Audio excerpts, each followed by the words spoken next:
Hello guys, welcome to the video number 3 of the Crusader Kings modding. And I would like to set up the expectations because as I'm thinking about doing this series, I will be doing this very slowly. What I mean is, I don't mind go produce a video for every small step because for me it's very important that you don't do any mistake. Myself follow tutorials, sometimes I see that I don't understand how the person teaching something did something because for him it's too obvious and he just moved forward too fast. And I'm gonna do separating a lot of videos here. So if you're more advanced, you can skip on. You can skip for the next video. You can jump. Also, I'm doing the chapters. So chapters, you can jump chapters. You can jump videos. You don't need to watch each of them in the sequence. But if you're new to modding to CK3, I really suggest you to watch one by one because on all of them, I'm gonna be covering small details sometimes that we don't notice how important they are. Okay, well, on this video here now, number 3, we're gonna be only doing is creating the mod. Creating the mod. What I mean is not creating the finished mod. Starting the process of creating a mod. So creating the game folder, creating the start of the process. There are some things important about this. Okay, for doing that, go to your Steam. You're gonna pretty much launch the game. Okay, because when you click to play at the Crusader Kings, you're not open the game straight, you open the launcher, and the launcher is where Paradox Interactive choose to give you a lot of controls about how you want to play the game, about the mods, about debugging, about many other stuffs that you can do here. Here on the launcher, you have the playset that you're using.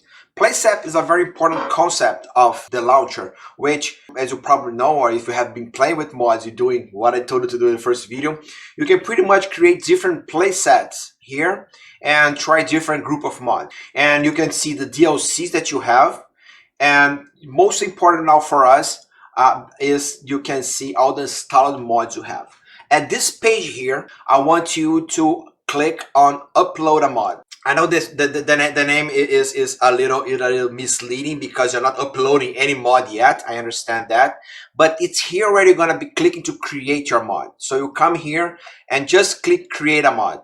Okay, so you don't have anything to upload yet, but you're gonna create something to upload in the future here.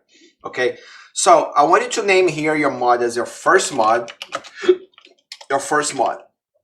Yes, I don't want you to losing any time, spend any time now think, oh my god, what am I gonna be my first mod, what I'm gonna be doing this, that, and that. Don't worry about that. Just name here your first mod, because my idea now here is not to assist you to develop your mod ideas. I'm gonna do that way later. What I want you to do now is just do the same steps I'm doing so you understand and learn how to create a mod, how to create a mod on the game. So put here name first mod. This version here has completely no meaning for anyone besides you and the people that are gonna use our mods. So try to create a number of versions that makes sense for you. For example, I use 1.0 when I'm starting a mod. Some people do 0.1. Some people do 0.0.1. You can do whatever you want here, okay? I do 1.0. I do here 1.0. And for me, that's enough for understanding that's my first mod launch. And on the directory here, we're gonna name the directory internally on your machine where this mod gonna be located. Also, doesn't matter for anyone else, just for you where this mod gonna be located. At this place here now, we are working exactly with this mod slash here. It's exactly the inside your documents. Exactly this folder here. Remember we watched the last video, so you're gonna be inside on this folder here on your Crusader Kings tree. You're gonna have here a mod, and what I'm gonna put here now is what is the name of the directory here. So what I want you to do here now is just put first mod. At this moment here, I suggest you to do not put space or any complex character like interrogation or exclamation or slashes or anything like that. Just score underscore, just dashes underscore, things like that, just very simple. I'm doing here first mod without space, also no spaces. And this will be my folder inside mod. as you guys gonna see. So here on tags, you're gonna be selecting here all the tags that your mod deals about when you create a mod. This is work, for example, for the Paradox Interactive website and for Steam website, the categories. When you go here at the Steam, and you're gonna be here at the workshop, you're gonna notice that those categories here, listed here, are exactly the same ones that are listed here. So where you want your mod to be listed when you upload to Steam, that's going to be choose here. For the first mod now, just for matter of example, I'm going to choose here, for example, historical, character focus, decisions, events, and warfare, whatever. I'm choosing just for the sake of the tutorial, but let's say I'm going through all those things. Create a mod. When you click create a mod here, you absolutely don't need to do anything else here. You're gonna notice, you can click OK. You're gonna notice two things. Click OK, close this window, do not upload anywhere yet. You're gonna notice that your first mod gonna be listed on your list now without a symbol here and with the hard drive, which means that this mod here is only local for you right now. Okay, later we're gonna be adding images and descriptions, all that, and you cannot do anything much here besides click here and ask show folder because it is a local file. So if you click show folder, you're gonna show exactly what I told you. He's now inside your mods. First mod is here. Now on this folder here, there's an important file called descriptor.mod. I wanted to double click descriptor.mod here, and this will open the file on your notepad.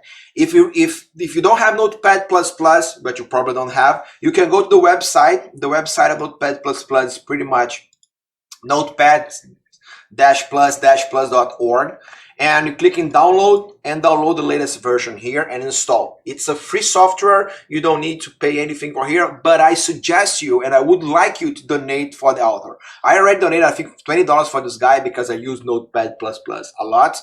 So if you can donate $1, donate $10, $5, whatever you can donate. But if you can't right now, don't worry. But remember, one day you should donate this guy because he made amazing software called Notepad++, and you can download here and start using. Some people use Visual Studio for Microsoft as well. You can use Visual Studio. I'm not covering Visual Studio because I'm not using Visual Studio. I'm going to be using Notepad++ on the all tutorials here. Okay, so this is how you're going to be working on the files from now on. So I have here on open here. When I open here at the Notepad++, the most important part is this one here. I don't care much about the version. Version, as I said to you, is something internally for us, something that we're doing. The tags, he just add the tags that we're gonna be using on when I upload to Steam, etc. The name of the mod, it's here as well, and the supported version, and that's the important part. You're gonna notice that we have 4 numbers here. What only is important for us modding is those two beginning here, 1.10. So this mod now that I'm doing is for the crusaderkings version 1.10. And what are those two other numbers here? Those two other numbers here is for minor fixes and patches. And I don't want my mod to get outdated or every time a minor fix or a patch is launched, okay? Minor fix normally is here, and patches normally is here, the number. So what I'm gonna do here, I put here asterisk or star, whatever you call this number, and asterisk. So what I'm telling here this, when Paradox Games do a small fix or a small patch, it does not make your mod becomes outdated. Only when they do a massive update or a new DLC or something like that, I'll have to change this for 10, for 11, 12, 13, whatever, that's always going higher and higher. So get now your descriptor file of your first mod, put 1.10 on 11, 12, 13, 14, 15, whatever you put here. So you just change those two, keep it here and just change the last two numbers as asterisk. Sometimes you don't have the last one. Sometimes you only have one number here, okay? You just add one more, okay? It can have 4 numbers here and should have 4 numbers here. It doesn't work to put here. This will give an error. Maybe even a crash. You cannot put here. Here you have always to keep this number, okay? You can save this file and don't need to do anything else here. So another important thing that was created. So you only have this file here right now, and that's okay. That's the environment that we're gonna be adding all the files of the mod. Another file created here on this folder, as you maybe you're gonna notice, is that we have here as well outside another descriptor file, first mod.mod here outside.